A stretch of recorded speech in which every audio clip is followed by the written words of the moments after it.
#AskDrJohnWatson type చేసి మీ questions అడగండి, తప్పకుండా రిప్లై చేస్తాను.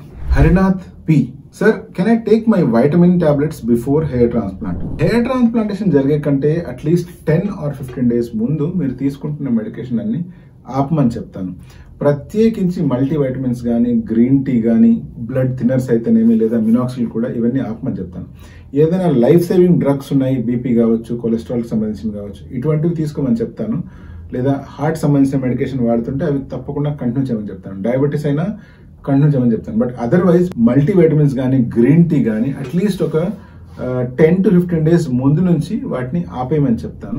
ఇంకొంతమంది స్మోకర్స్, డ్రింకర్స్ ఉంటారు. అంటే వాళ్ళు మరి రెగ్యులర్ గా స్మోక్ చేయకుండా, డ్రింక్ చేయకుండా at least weekly once or twice ఇలా చేసే వాళ్ళు ఉంటారు. వాళ్ళకు కూడా నేను ఏం చెప్తానంటే అట్లీస్ట్ 15-20 days ముందు నుంచే డ్రింకింగ్ అండ్ స్మోకింగ్ స్టాప్ చేయండి. సో దట్ ఇదంతా ఎందుకు చేస్తున్నామంటే మీకు సర్జరీ సజావుగా జరగడానికి అండ్ రిజల్ట్స్ బాగా రావడానికి. బట్ ప్రత్యేకించి స్మోకింగ్ విషయంలో నేనేం చెప్తానంటే సాధ్యమైనంత అర్లీగా స్మోకింగ్ స్టాప్ చేయడమే మంచిది.